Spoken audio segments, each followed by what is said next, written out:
আজকে সন্ধ্যাবেলাটা না খুব বাইরে যেতে মানে মন চাইছিল, বাইরে বেরাতে। সেই মতো প্ল্যানও হয়েছিল, কিন্তু একটা ভুলবশত কারণের জন্য আর যাওয়া হলো না। তাই মন তো খুব খারাপ। আর মন ভালো করার জন্য কি করা যায় সেটা ভাবছিলাম। ভাবতে ভাবতে তো সন্ধ্যা তো হয়ে এসছে, ভাবলাম খিদেও পেয়েছে। আর এই কয়দিন তো খুব আনহেলদি ফুড খাওয়া হচ্ছিলো, আর মুখের মধ্যে আমার পিম্পল হয়ে যাচ্ছিলো।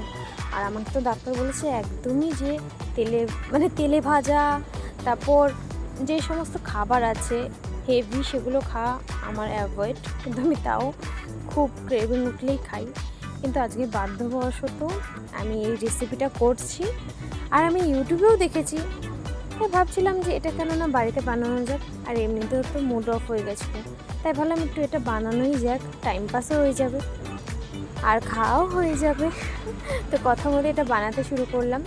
তোমরা চাইলে এটা তোমাদের আমি তো বলবো, মানে আমি সাজেস্ট করবো এটা বাচ্চাদের জন্য। আর যারা ডায়েট করো, মানে আমার মতো খাওয়া দাওয়া মানে অ্যাভয়েড করো, কিছু কিছু মানে জাঙ্কস ফুডগুলো অ্যাভয়েড করো, আমার মতো যারা আছে তাদের জন্য এটা পারফেক্ট খাবার বা রেসিপি যাই বলো তোমরা।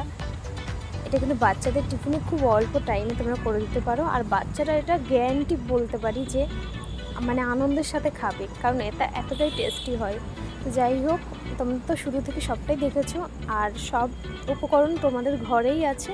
তো মানে দাঁড়িয়ে কেন আছো, যাও বানাও তোমরাও, আর বানিয়ে বাচ্চাদেরকে খাও, বাচ্চাদেরও ভালো লাগবে।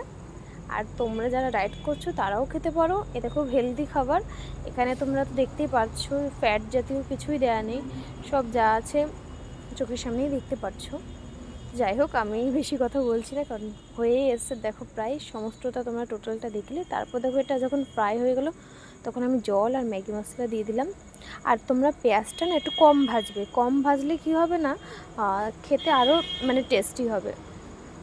আর আমার এত আওয়াজ আসছে ব্যাকগ্রাউন্ডের বাইরে, কারণ আমি এটা বাইরে দিচ্ছি ভয়েস, কারণ ভেতরে একটা পুচকু এসছে, খুব দুষ্টুমি করছে, ভয়েস দিতেই দিচ্ছে না। তো যাই হোক, আমার বাধ্য হলাম বাইরে এসে ভয়েস দিতে। তো তোমরা দেখে বলো রেসিপিটা কেমন হয়েছে। আর তোমার তো রেসিপিটা পুরো দেখিয়ে দিলাম, তারপর দেখো আমি খেয়েও নিলাম।